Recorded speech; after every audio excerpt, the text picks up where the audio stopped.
दोस्तों, अगर आप जीत गए तो खुश हो जाओगे और हार गए तो समझदार हो जाओगे। इसलिए जीत और हार पे किन्हीं को चिंता नहीं करनी है। आप लोग तैयारी करते रहेंगे। तो आइए हम इसी बात पे आज टॉपिक स्टार्ट करते हैं, सिंप्लीफिकेशन। अब देखिए, सिंप्लीफिकेशन में हम फ्रैक्शन भिन्न वाला बताएंगे। तो भिन्न में देखिए दो तरह का, एक का होता है आपका, एक होता है सेम बेस रूल। तो ये सेम बेस रूल में क्या होता है, जिसका हर एक समान हो, जैसे 5/7 प्लस 3/7। तो इस देखिए भिन्न का हर क्या है, एक समान। तो ये हो जाएगा आपका 7 प्लस है तो जुड़ जाएगा, ऊपर वाला जोड़ लीजिए सिर्फ, तो 5 3 8 यानी 8/7। फिर जैसे 5/7 माइनस 3/7, तो ये देखिए बेस सेम है तो ये हो गया 7, माइनस है तो घटा देंगे, तो 5 से 3 को घटा दीजिए 2 यानी 2/7। तो एग्जाम में तो ऐसा क्वेश्चन नहीं पूछेगा, एग्जाम में तो अलग पूछेगा। तो हम आगे बताएंगे, वीडियो अंत तक देखिएगा, तुरंत बता रहे हैं। अब ये सेम बेस, अब थोड़ा डिफरेंट बेस बता दे रहे हैं। तो डिफरेंट बेस क्या होता है, जैसे डिफरेंट बेस रूल, ये क्या होता है, जैसे कि 3/5 प्लस 4/3 है। तो ये देखिए बेस क्या है, अलग अलग है। तो इसको हम कैसे सॉल्व करते हैं, दोनों को गुना कीजिए, 3 × 5 ये हो गया 15। फिर देखिए 3 × 3 तो ये हो गया 9। फिर देखिए 5 × 4 ये हो गया 20, यानी ये हो गया आपका 29/15। अगर मान के चलिए प्लस है, अगर माइनस रहता है, इसे रहता है 4/3 माइनस 3/5। तो देखिए बेस क्या है, अलग अलग है। तो ये 5 और 3 का एलसीएम नहीं, गुना कर लीजिए, 3 × 5 तो ये हो गया आपका 15। फिर 5 × 4 तो ये हो गया आपका 20, माइनस 3 × 3 9, तो ये हो गया 11/15।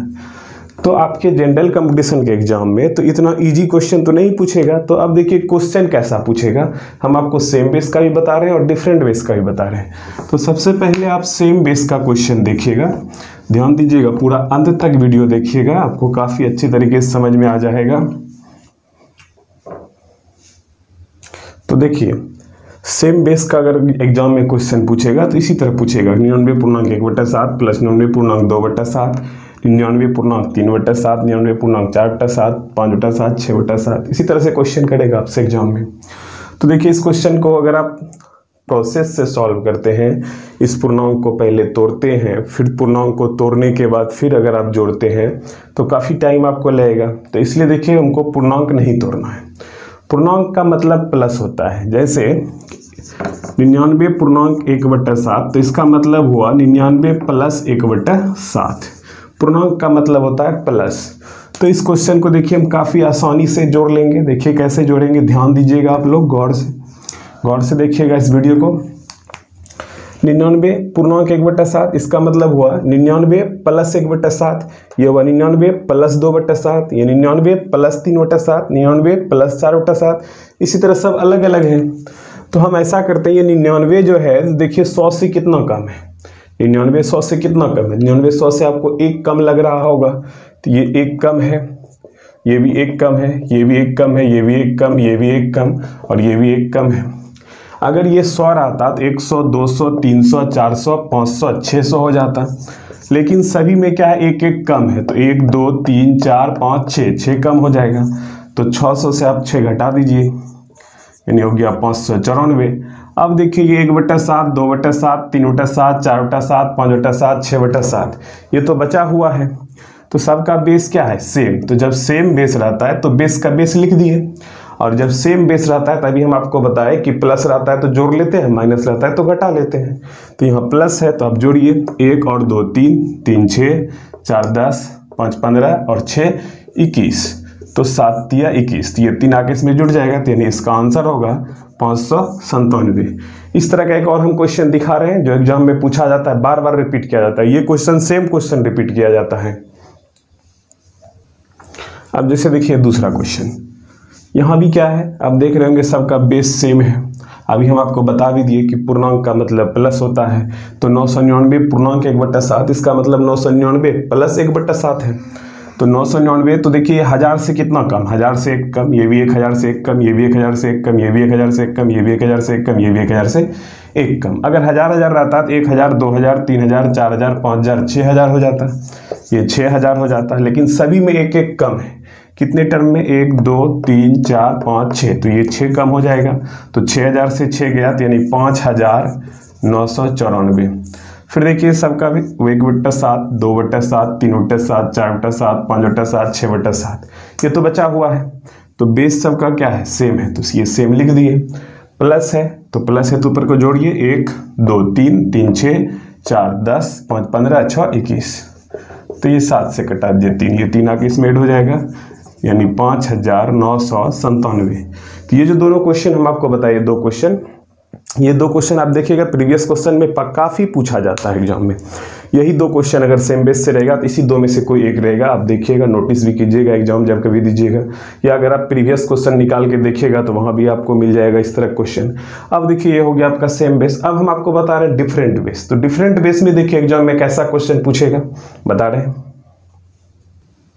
चलिए अब देखते हैं हम लोग डिफरेंट बेस का। ये डिफरेंट बेस का क्वेश्चन देखिए, 1/20 प्लस 1/30, 1/42, 1/56, 1/72, 1/90, 1/110 प्लस 1/132। अब अगर हम ये 20, 30, 42, 56, 72, 90, 110, 132 पूरे का एलसीएम लेने लगे और फिर एलसीएम लेके हम इस क्वेश्चन को सॉल्व करें तो काफ़ी टाइम लगेगा। तो हम टाइम कैसे बचाएंगे, कम से कम समय में कैसे सॉल्व कर देंगे, तो ध्यान दीजिए इसको हम सॉल्व कैसे करेंगे। तो सबसे पहले क्या करना है आपको कि ये देखिए 1/20, 1/30, 1/42 जो भी दिया हुआ है, तो ये नीचे हर जो दिया है, हर का गुणनखंड करना है। ऐसा गुणनखंड करना है जिसका अंतर हो कितना? 1 का। जैसे ये 20 है तो हम 20 का गुणनखंड क्या कर सकते हैं? 4 × 5 कर सकते हैं। तो 4 × 5 करेंगे तो अंतर देखिए 1 का अंतर आ जा रहा है। तो अब हम देखिए करते क्या है, जैसे ये 1/20 है तो 1/20 को तो हम लिख सकते हैं 1 + 1/4 - 1/5 लिख सकते हैं। ये 4 5 ये गुणनखंड किए, तो ये पहला टर्म को प्लस लिखना है और दूसरे टर्म को माइनस। हमेशा पहले टर्म को प्लस, दूसरे टर्म को माइनस। और ये भी ध्यान देना है, पहले टर्म जैसे 4 और 5 आए, पहले 4, पहले उसके बाद 5, फिर 5 और 6 आएगा तो पहले 5 तब 6, ये भी ध्यान देना है आपको। तो अब देखिए यहाँ पे इसको अगर आप सॉल्व करते हैं तो 4 × 5 ये 20, 5 एकम 5 और -4 एकम 4, तो ये देखिए 1/20 आ जा रहा है। तो यानी 1/20 को हम इस तरह से तोड़ सकते हैं। तो जब हम इस तरह से तोड़ेंगे तो देखिए इसको हम जैसे तोड़ेंगे तो ये फिर तब आपका क्या आ जाएगा, ये 1/20 जैसे है तो ये हो जाएगा +1/4 - 1/5। फिर 30 है तो 5 × 6 = 30, तो +1/5 - 1/6। 42 है तो +1/6 - 1/7, देखिए 6 × 42 आ रहा है। फिर 56 है तो +1/7 - 1/8, तो 7 × 8 = 56। 72 है तो +1/8 - 1/9। फिर 90 है तो +1/9 - 1/10। फिर देखिए 110 है तो +1/10 - 1/11। 132 तो +1/11 - 1/12, तो 11 बतील से। तो अब देखिए ये माइनस ये प्लस कैंसिल, ये माइनस ये plus, minus plus minus plus cancel, minus plus minus plus minus plus cancel हो गया। तो ये बचा कितना? तो +1/4 और -1/12। तो ये देखिए इसको सॉल्व कीजिए तो 4 ये 12 हो गया, फिर 4 × 3 = 12, 12 एकम 12, यानी 2/12 आप कटा लीजिए, ये आपका आ गया 1/6। तो ये काफ़ी आसान है। अच्छा, अगर हम इतना नहीं भी तोड़ेंगे तो भी क्वेश्चन आपका सॉल्व हो जाएगा। अगर हम इतना नहीं भी तोड़ते हैं तो क्वेश्चन आपका आसानी से सॉल्व हो जाएगा। देखिए हम सॉल्व करके दिखा रहे हैं आपको। तो इसमें करना क्या है हमको, इस तरह क्वेश्चन जब जैसे एग्जाम में मिले तो हम डायरेक्ट क्या करेंगे कि ये पहला टर्म लेंगे और ये अंतिम वाला टर्म लेंगे। तो पहला टर्म और अंतिम टर्म अगर लेते हैं तो ये देखिए क्या होता है, 20 है तो 4 × 5 132 है, 11 × 12। तो होता क्या है, इसका हम पहला वाले लेंगे और इसका अंतिम ले लेंगे। ये प्लस में होता है और ये माइनस में हमेशा। तो ये हो जाएगा 1/4 - 1/12। तो ये देखिए 12, 3 - 1 तो 2/12, कटा दीजिए 1/6। देखिए काफ़ी आसानी से आ गया। हम दूसरा क्वेश्चन ले रहे हैं। चलिए अब देखिए हम दूसरा क्वेश्चन लिए हैं, वहाँ पे हमको तोड़ना पड़ रहा था ये बेस को, यहाँ बेस तोड़ा हुआ है।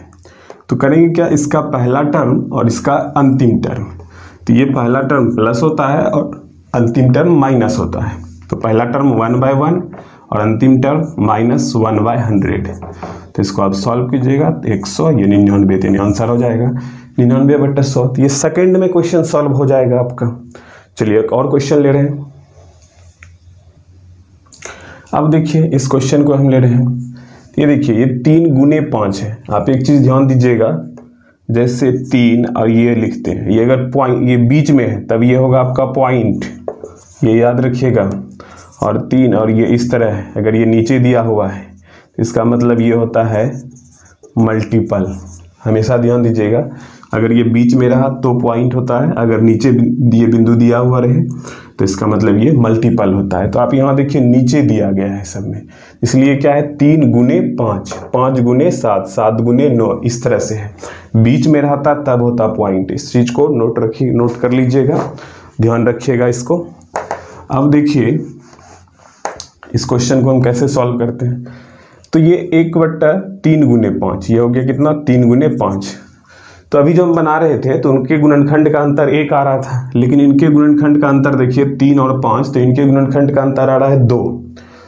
तो करना क्या है कि जैसे 2 अंतर आ रहा है तो हमको 1/2 से गुना कर देना होगा। अगर 3 अंतर आएगा तो 1/3 से गुना कर देंगे, 4 अंतर आएगा तो 1/4 से गुना कर देंगे। जितना अंतर आएगा हम उतने से गुना कर देंगे। तो इसमें कितने का अंतर आ रहा है, 2 का अंतर आ रहा है, इसलिए 1/2 कर लेंगे। फिर देखिए इसका पहला टर्म और इसका अंतिम टर्म। तो पहला टर्म होता है प्लस और अंतिम टर्म होता है माइनस, ये हम बता चुके हैं। तो ये हो जाएगा 1/3 माइनस 1/15। तो अब ये देखिए 1/2 और ये 3 और 15 कैल्शियम 15 और 3 × 5 = 15 माइनस 15 × 15। तो यानी ये हो गया आपका 1/2 गुने 4/15। 2 से 2 कट गया, 2 दूनी 4 सॉरी। तो ये हो गया आपका 2/15। काफ़ी आसान है, इस तरह क्वेश्चन आप काफ़ी आसानी से बना सकते हैं। ये सिंप्लीफिकेशन का क्वेश्चन है दोस्तों। अगर आप मेरा और सभी वीडियो देखना चाहते हैं तो आप मेरा जो आइकन बना होगा, फोटो लगा होगा, उसको आप क्लिक कीजिएगा तो एक डैशबोर्ड खुलेगा मोबाइल के ऊपर में, वहाँ प्लेलिस्ट लिखा होगा, तो उस प्लेलिस्ट को आप क्लिक कीजिएगा तो सभी टॉपिक का अलग अलग फाइल बना हुआ है हर चैप्टर का। तो आपको जो चैप्टर का वीडियो चाहिए, जो चैप्टर आप पढ़ना चाहते हैं, वहाँ से भी आप पढ़ सकते हैं। चलिए अब अगली वीडियो में मिलते हैं। थैंक यू, आज तक यही।